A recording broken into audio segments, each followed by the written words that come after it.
का स्वागत है। इस वीडियो में हम लोग पढ़ रहे हैं क्लास 10th का पहला चैप्टर केमिस्ट्री का रासायनिक अपक्रिया। रासायनिक अपक्रिया के बारे में आप लोगों को पिछले वीडियो में बता दिया गया क्या होती है, इस रासायनिक समीकरण क्या होता है, उसके समीकरण को संतुलित करने की विधि क्या होती है। हम लोग इसमें पढ़ेंगे रासायनिक अपक्रिया के प्रकार।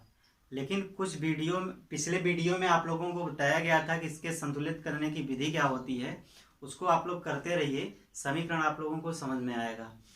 इसमें रासायनिक अपक्रिया के प्रकार में हम लोग आज पढ़ेंगे रासायनिक अपक्रिया का जो पहला होता है संयोजन अपक्रिया। संयोजन अपक्रिया होता है। संयोजन अपक्रिया मतलब जो संयोजित होकर के बनता है, मतलब दो अभिकारकों को मिला करके एक उत्पाद का क्या किया जाता है, निर्माण किया जाता है। इसमें एकल उत्पाद बनता है। रासायनिक अपक्रिया में हम लोग पढ़े हैं कि दो या दो से अधिक तत्व या पदार्थ मिल करके नए तत्वों का निर्माण या नए पदार्थों का निर्माण करते हैं। लेकिन इस अपक्रिया में हम लोग पढ़ेंगे दो या दो से अधिक तत्व मिल करके एकल उत्पाद का निर्माण करते हैं, या कोई सिंगल तत्व ही इस प्रकार की कोई क्रिया करता है, तो उसे हम लोग क्या कहते हैं, संयोजन अपक्रिया कहते हैं। जैसे पॉइंट बना करके हम लोग लिख सकते हैं, जब दो या दो से अधिक पदार्थ क्रिया करके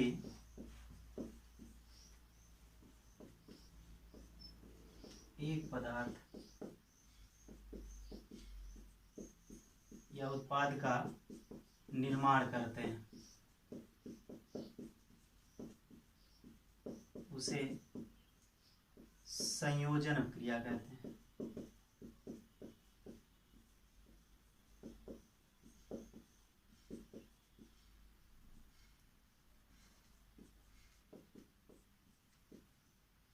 या हम लोग कह सकते हैं, जब दो या दो से अधिक पदार्थ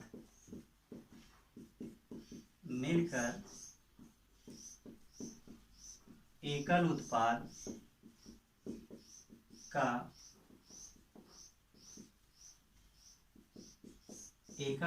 का निर्माण करते हैं, उसे संयोजन अपक्रिया कहते हैं। संयोजन अपक्रिया कहते हैं, उसे हम लोग संयोजन अपक्रिया कहते हैं। जैसे संयोजन अपक्रिया में हम लोग ये कह सकते हैं, जब दो या दो से अधिक पदार्थ क्रिया करके एकल उत्पाद या एक उत्पाद का निर्माण करते हैं, तो उसे संयोजन अपक्रिया कहते हैं। या कुछ इस प्रकार से भी लिख सकते हैं कि जब दो या दो से अधिक पदार्थ मिलकर के एकल उत्पाद मतलब एक ही उत्पाद का निर्माण करते हैं, तो उसे संयोजन अपक्रिया कहते हैं। जैसे उदाहरण के रूप में हम लोग ले लेते हैं, कैल्शियम ऑक्साइड प्लस H2O, ये बनाता है कैल्शियम हाइड्रोक्साइड। ये जो होता है इसको हम लोग कहते हैं कैल्शियम ऑक्साइड। कैल्शियम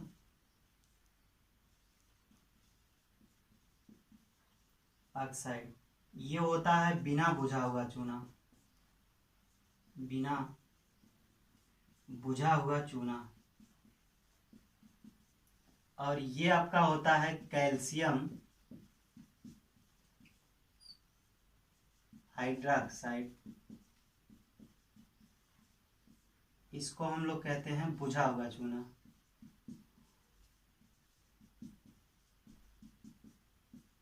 इसके साथ ऊर्जा भी मुक्त होती है।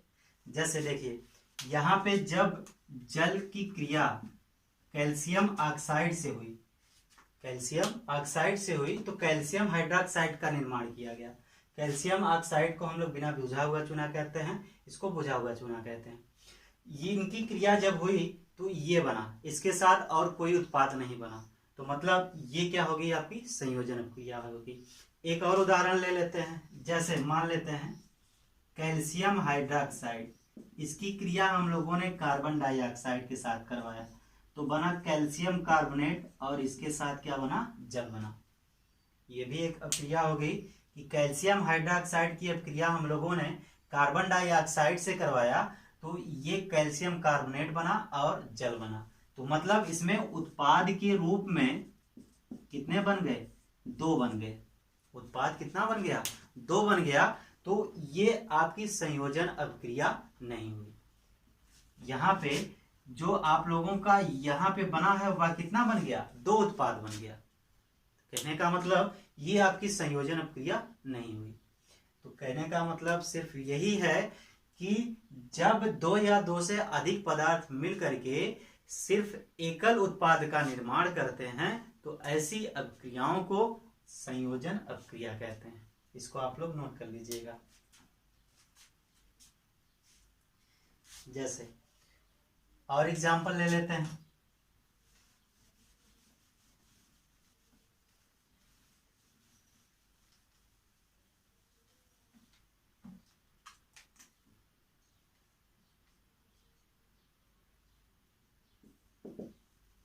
मान लेते हैं इसका एक और एग्जांपल हो गया कोयले का दहन।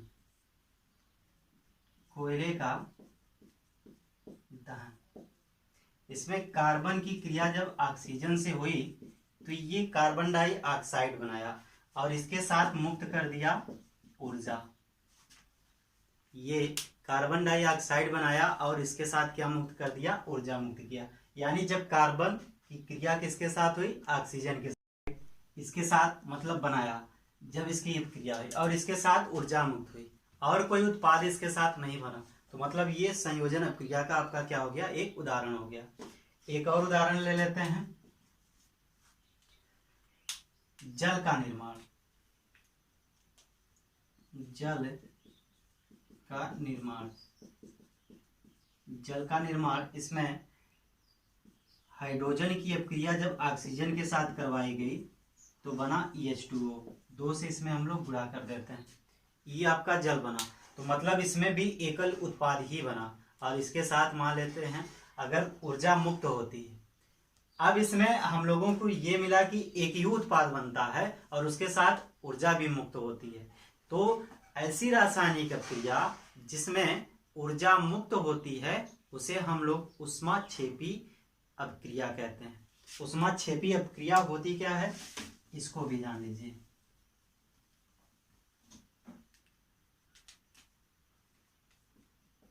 ऊष्माक्षेपी अभिक्रिया, ऊष्माक्षेपी अभिक्रिया ऐसी रासायनिक अभिक्रिया,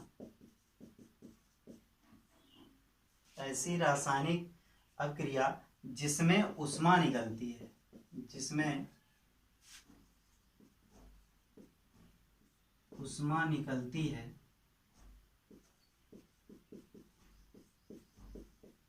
उसे ऊष्माक्षेपी अभिक्रिया कहते हैं।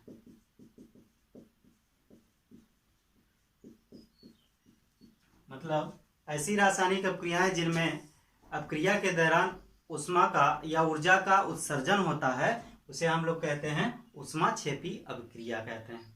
इसका उदाहरण ले लेते हैं। कई उदाहरण है एग्जाम्पल के रूप में, प्राकृतिक गैस का दहन। प्राकृतिक गैस का दहन, प्राकृतिक गैस का दहन क्या होता है, जब मेथेन की अभिक्रिया किसके साथ होती है, यानी मेथेन ऑक्सीजन की उपस्थिति में जलती है तो ये बनाती है CO2 H2O और इसके साथ मुक्त करती है ऊर्जा। क्या मुक्त कर देती है, ऊर्जा मुक्त करती है या ऊष्मा मुक्त करती है। श्वसन आपका हो गया दूसरा, श्वसन। श्वसन के दौरान भी हमारे अंदर ऊर्जा मुक्त होती है। जैसे ग्लूकोज हो गया आपका C6H12O6 plus 6O2 plus 6H2O यह बनाता है 6CO2 बना प्लस H2O बना, और इसके साथ क्या मुक्त हो गई, ऊर्जा मुक्त हो गई। तो मतलब इसमें भी ऊर्जा मुक्त हो गई। या हम लोग एक लास्ट उदाहरण ये भी कह सकते हैं कि जैसे जो साग सब्जी होती है, साग सब्जियां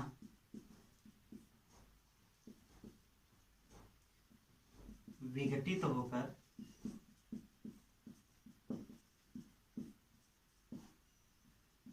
कंपोस्ट में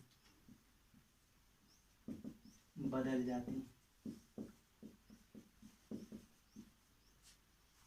ये 3 उदाहरण आपके हो गए इसके ऊष्माक्षेपी अपक्रिया के। पहला क्या हो गया, प्राकृतिक गैस का दहन।